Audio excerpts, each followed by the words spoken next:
It's freaking hot in here. Hot, hot, hot, hot, hot in here. Hot in here. Welcome back to another video. Why do I turn my head like a lizard? I don't know.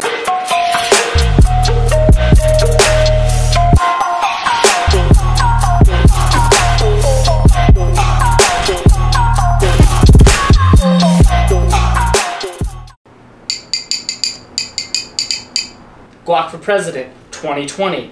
Guacamole has never done anyone wrong. Blink. Here's to guac. We are going to talk about editing photos. That is the truth. I am not lying to you. Anyways, today we're talking about editing photos and why it's important to edit your photos. And you might think, Sterling, that is super obvious. Everyone edits their photos. Well, that's not necessarily true. A lot of people edit their photos, but they suck at editing their photos. I'm not talking about just editing photos, but I'm talking about building a color palette. Building, when I bought the builder. Building, acquiring, curating a color palette like this, or maybe even like this. Then this is the video for you, because we are going to talk about how to do that. How do you make all of your photos look the same? Magic and guacamole. That doesn't make sense, but it's true. Anyway, so this is a key thing, okay? Shooting in RAW is important if you're editing. If you don't know what that is, do an internet, because I'm not going to explain it in this video. Basically what it is though, here I go, explaining it in this video. It shoots everything desaturated, helps you with your dynamic range. Wow, that's such a big word. Anyways, helps you with your dynamic range, and it helps save all the color that's in the photo instead of just like applying a base level color to it, which is what a JPEG is. So, start editing with your RAW images. Now, it's important because you can end up with a photo like this, right? Here's 3 different edits on one photo of my friend Andres. Andres with the squiggly over the E. I don't know if that's true actually. Whatever, my friend. Here's 3 photos, or one photo, 3 different edits, and you can see how different they all look. One has way more contrast, one has a lot of orange and teal, and one is the raw edit, okay? So, it's important because it really changes the feel of your photos, and if you know what type of photography you're doing, you need to do anything you can to help convey that feel. Here's another photo of my friend Jared. The Color Master Jared, that's what I'm dubbing him. And now all of these to me feel very, very different. You have the raw, you have the black and white, you have the orange and teal kind of vibey one, and you have the one that I like, the type that we both like to shoot actually, which is this kind of desaturated, darker, green, blue, bleh. You will never see grass, the color of grass, on my Instagram feed. Or probably in general, to be honest. Because grass has a nasty freaking celery color. And celery, if you've ever eaten celery, it's like stringy, and then they try and stuff it with raisins and peanut butter so you don't know that it tastes bad. Celery's a trap. Guacamole is not a trap. Guacamole is for real. The point is to edit your photos. Get rid of those neon greens. Take them out. Nobody likes those. Unless you're like, I don't even know. Take those out. Hey, how you doing, love? Hey, go. Anyways, but when you're talking about editing, it's not just so much editing the exposure, editing the contrast, editing saturation, and the clarity slider. Don't even touch the clarity slider, you people who are just like, it's a grunge photo. Tons of clarity. Don't do that. I do all my photos through Lightroom. That's stuff that I've created, stuff that my friends have created, and we kind of collaborate together. And that's why my friend Jared and I, if you look at his feed, he's got a very similar feed to mine. If you see them side by side like this, ching ching, you can see both of the edits are pretty similar. Because we both have the same style, because we hang out, and we just have the same style because we have those.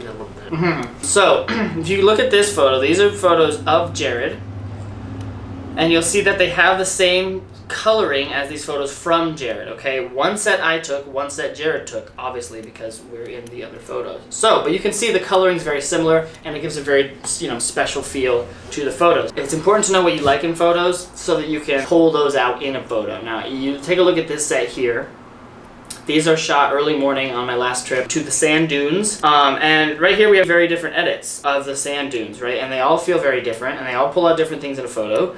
But you have to learn to develop what you like in a photo. So if you like this set with the orange and teals, then that's great. You should, use that set. If you like this set with these like desaturated, higher contrast, this like feel throughout it, That's what I think. I think these photos feel like... That is not true at all. It's kind of true. Anyways, if you like the way that these feel, then you need to start, moving your edits along that direction. Now, if you don't know what you like in photos, then you're not looking at photos. And what I mean by that is you need to have people on Instagram or Facebook. Facebook sucks. Trash. Whatever. On whatever social media platform or whatever way you have access to photos, maybe do an internet and find out what kind of coloring you like. But start getting, some photographers that inspire you, people that you really like their work, and trying to edit similarly to them. And it's not to say to copy them, but to start developing a palette on what you really enjoy.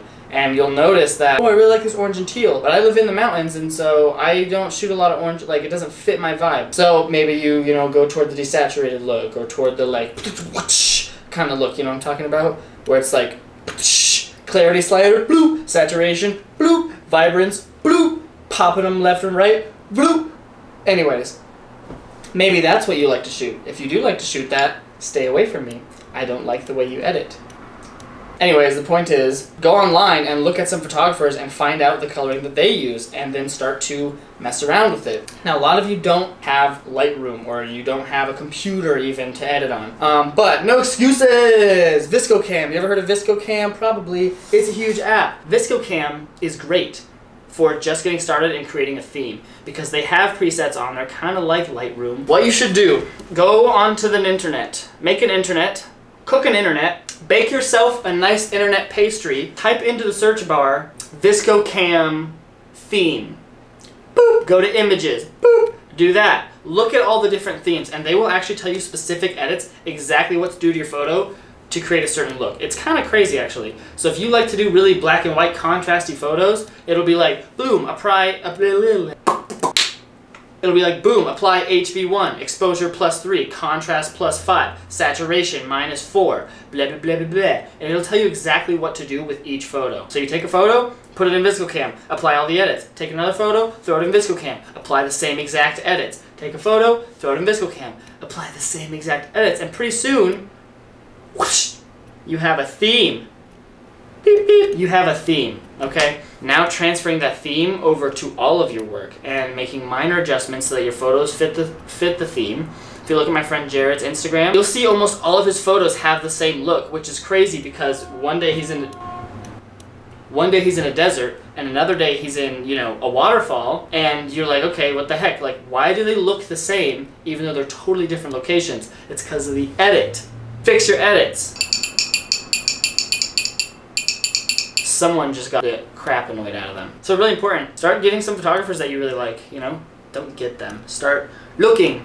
Develop a palette. Okay, if you're a delicious chef, that doesn't exist. It might. If you're a chef that cooks delicious food is what I meant to say, though. If you're a chef that cooks delicious food, you don't eat McDonald's, because then when you go cook yourself a nice blueberry compote, you don't know if it's good or not, because all you have to compare it to is a chicken McNugget. That is a funny word, chicken McNugget. In the same way, if you want to be a good photographer, you need to look at good photography. You can't be chilling through you can look at your friends' Instagrams too, that's not what I'm trying to say. But have some photographers that shift your mind toward the blueberry compote of photography. Okay? These are weird analogies, I don't know where. So start eating blueberry compote photos. Before you know it, you're popping out some penne curry of photography. And it's delicious for people's eyeballs. This is the weirdest analogy I've ever used, but it actually makes perfect sense. So, look at good photos, start editing in a theme, start posting them, start to develop a palette, eat the delicious photo blueberries, and I'll see you next time. Where's the cats? The cats didn't interrupt me the whole video. Haha, they're asleep. Her eyes open while she sleeps. You remind me of someone I know who sleeps with their eyes open. Stop! Oh my gosh! Close them! That's freaking weird. I feel like they have to be in the video, so I'll just bring her in. Oh, here's Cirrus. She was asleep. Cirrus, look at the camera. Okay, bye-bye.